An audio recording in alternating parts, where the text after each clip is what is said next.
11th PRC ప్రకారం వేతనాలను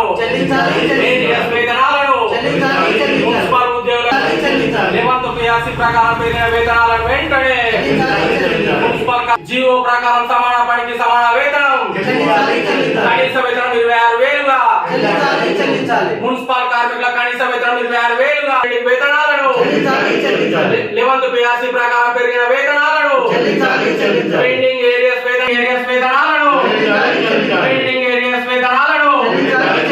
municipal కార్మికులకు రావాల్సిన పెండింగ్ వేతనాలను ఆగిపోయినటువంటి వేతనాలను మున్సిపల్ కార్మికుల ఐక్యత మున్సిపల్ కార్మికులకు చెల్లించాల్సిన వేతనాలను పెండింగ్ వేతనాలను 11th PRC ప్రకారం పెరిగిన వేతనాలను 11th PRC ప్రకారం పెరిగిన పెండింగ్ వేతనాలను మున్సిపల్ కార్మికులకు పెండింగ్ వేతనాలను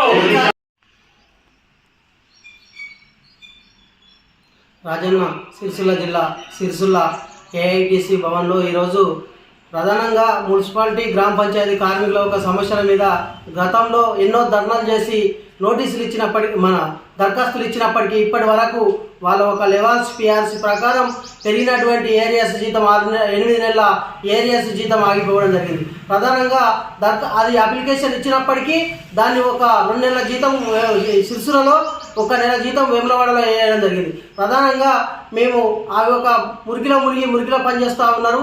పారిశుద్ధ కార్మికుల యొక్క జీతాలు వాళ్ళ లెవెల్స్ PRC ప్రకారం పెరిగిన వేతనాలు చెల్లించాలనేది విధానంతో మేము అప్లికేషన్ ఇచ్చినప్పటికీ అవి సగం ఇచ్చి ఆపడం జరిగింది. ప్రధానంగా వాళ్ళ ఒక 6 నెలల జీతం వెంటనే ఇప్పుడు పండుగ వస్తుంది, సంక్రాంతి పండుగ వెంటనే వాళ్ళ యొక్క జీతాలు చెల్లించాలనేది ఒకటి.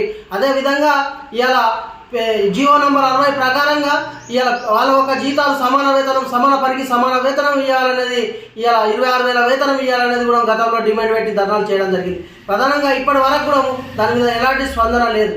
అదేవిధంగా ఇలా చూసుకున్నట్టుంటే ఇలా రోజువారీ కూలీగా పనిచేసే వాళ్ళు ఇవాళ సిరిసిల్ల జిల్లాలో 10 నెలల జీతం కూడా వాళ్ళది ఆగిపోవడం జరిగింది. ఇలా 10 నెలల జీతం అంటే ఇలా పండుగ పూట ఇలా పిల్లలకు ఏం చేసుకొని తినాలనేది కూడా మేము అడుగుతా ఉన్నాం. ప్రధానంగా గతంలో కూడా మేము మున్సిపాలిటీ కమిషనర్ గారికి లెటర్ ఇవ్వడం జరిగింది. వెంటనే వాళ్ళ ఒక జీతాలు వెంటనే చెల్లించాలనేది ఇలా ఏఐటిసి ప్రకారంగా డిమాండ్ చేస్తూ ఉన్నాం.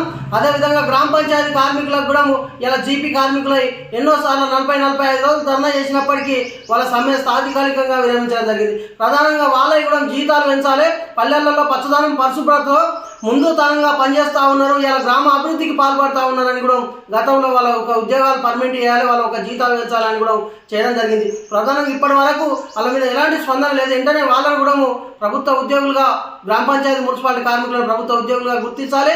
అదేవిధంగా వాళ్ళకి కనీస వేతనం 26,000 జీతం ఇవ్వాలని సందర్భంగా ఏఐటిసిగా డిమాండ్ చేస్తూ ఉన్నాం. ఎన్నో పోరాటాలు చేసి స్వచ్ఛ భారత్, స్వచ్ఛ తెలంగాణ, స్వచ్ఛ సిరిసిల్ల అనే నినాదంతో స్వచ్ఛతకు మారుపేరుగా పారిశుద్ధ్య కార్మికులు నిలుస్తూ ఉన్నారు. ప్రజల ఆరోగ్యాన్ని కూడా కాపాడుతూ ఉన్నారు. అట్లాంటి మహత్తరమైన సేవలు చేసే వాళ్ళకి 11th PRC ప్రకారం పెరిగినటువంటి ఏరియాస్ వేతనాలను పెంచిన వేతనాలను 6 నెలల వేతనాలను చెల్లించకపోవడం ఈ పండగ పూట చాలా విచారకరం. వాళ్ళ కుటుంబాలను సంతోషాలతో నింపాల్సిన బాధ్యత ఈ ప్రభుత్వం పైన ఉంది. అలాగే పెండింగ్ వేతనాలు డిసెంబర్ నుంచి రావాల్సినవి 2 నెలలు వాటిని కూడా చెల్లించాలి.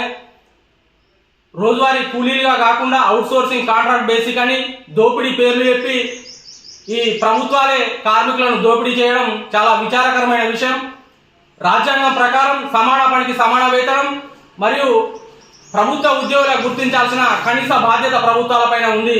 కాబట్టి ఈ అవుట్సోర్సింగ్ కాంట్రాక్ట్ బేసిక్ అనే ఈ దోపిడీలను ఆపి అందరినీ కూడా ప్రభుత్వ ఉద్యోగులుగా గుర్తించి కుటుంబాల పోషణకు కనీస వేతనం 26,000 చెల్లించి వారి కుటుంబాలను ఆదుకోవాల్సిందిగా, ఈ పారిశుద్ధ్య కార్మికుల బతుకుల్లో వెలుగులు నింపాల్సిందిగా, అలాగే పెండింగ్ వేతనాలను ఈ సంక్రాంతి లోపు వేసి వాళ్ళ ముఖాల్లో చిరునవ్వును నింపాల్సిందిగా ప్రభుత్వాన్ని డిమాండ్ చేస్తా ఉన్నాం.